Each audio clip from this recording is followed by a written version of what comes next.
Hello, this is Lady Boulay, and I hope you're having a wonderful day. Thank you for your support. Thank you for subscribing to the channel. Thank you for your comments, and thank you for your thumbs up. Thank you for all you do to support the channel. And yes, we are commanded to love one another, whether we want to or not, or whether we agree with each other or not. And I just want to say a word to the Caribbeans or the Caribbeans or the West Indians about Black America's fight for freedom.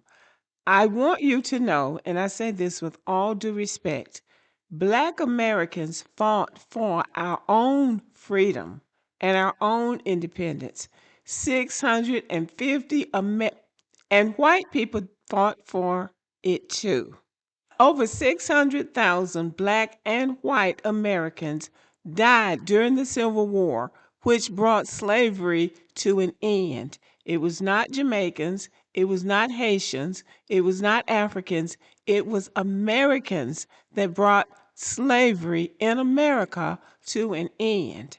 Now, I know that you think that you're being excluded from American history. That is not true. Black Americans have never not given Caribbeans credit for what they have done in America. It's just not as much as you think it is. We would have won our freedom if nobody from the Caribbean had come to the United States. And the reason that they came to the United States is because they had gifts, they had something to offer that they couldn't utilize in the Caribbean. So they came to America where something was happening. In the case of Marcus Garvey, and he is not one of my heroes because I didn't even know about Marcus Garvey until I went to college and took a class in Afro American history. So I didn't even know about Marcus Garvey. My heroes growing up were Booker T. Washington, Martin Luther King, George Washington Carver, Harriet Tubman, Frederick Douglass, people like that. I didn't even know about Marcus Garvey. And even now, I still don't know what he did. I still don't know what Marcus Garvey did that was so important to Black American freedom because Marcus Garvey came to the United States dressed like an imperial, one of those imperial kings of Europe, calling himself the provisional king of Africa, which he had never been to Africa. And Africans had not chosen him to be the provisional king. So I still don't know what Marcus Garvey did that was so important. And as for Malcolm X's mother migrated to the United States. We didn't go to the Caribbean looking for anybody. They came here where we were. And so they utilized their talents here, which they could not do in their homeland. And I'm not trying to discredit whatever they did. I'm just trying to say it wasn't as important as you seem to think it was. I haven't heard anybody make this case to my satisfaction, and so I am making it. Nobody played a bigger part in Black Americans' freedom than Black Americans and white Americans. Not the Haitians, not the Jamaicans, not anybody that came from the Caribbean played that bigger part in Black American freedom, and they should not have because it wasn't their fight to fight. It was our fight. And it was the white people's fight because they were the ones that created the situation in the first place. But they stepped up and black people stepped up too. And that's how Black Americans' freedom was won by Black Americans and white Americans. I have to keep saying that because I don't think that people understand that. You didn't play that big a part in Black Americans' freedom. You are not that big of a part of American history. You have played your part. You've done something as an immigrant, as immigrants with ability.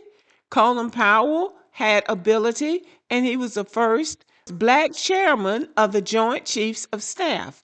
But there were Black people that had paved the way for a Black person to become the chairman of the Joint Chiefs of Staff. There is a long history of Black soldiers in the United States, military exhibiting excellence on and off the battlefield, including the Buffalo Soldiers, the 54th Infantry of Massachusetts, the Harlem Hellfighters, the Tuskegee Airmen, General Chappie James.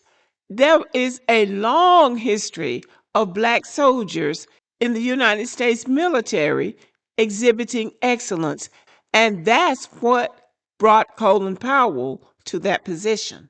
So Colin Powell was the recipient of a lot of people that had gone before him. But he was an immigrant, and sometimes they pick immigrants because immigrants are not going to make any noise. But going forward, we're going to see less because Black Americans are going to fight against immigrants taking the place that a Black American should have. In the past, we have not cared if it was a Jamaican, if it was a Haitian, if it was an African, but going forward, we are going to care because the immigrant community have made us care. They have made us see that they're here to compete, that they're here to compete for what we have worked for. So we're going to have to show them better than we can tell them that they're not going to get what we have worked for. And we understand that they are capable and that they have just as much right to work in America and make what they want out of America, just like everybody else has. But they're not going to get what we've worked for. That's the point. That's the point of delineation. That's called drawing the line or gatekeeping or whatever you want to call it. Because we've been too nice, and that niceness hasn't gotten us anywhere. We have a worse relationship with them than they have with the white people. They have a better relationship with the white people, and they will say that.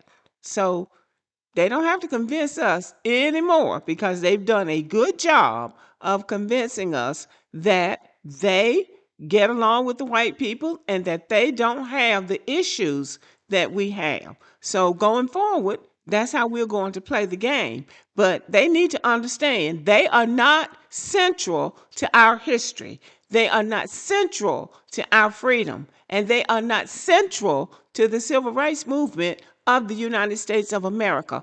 So they can bring their history of the Caribbean or Africa or wherever they come from with them, and they can work on that. But they're not going to work on what we have worked for in America and then turn around and show us they're behind because that's what they've been doing. So anyway, I just wanted to make that point. Your input in Black Americans' history and Black American struggle is not nearly as important as you think it is. Okay, y'all, thank you for listening, and let me know what you think about the video, and have a good day.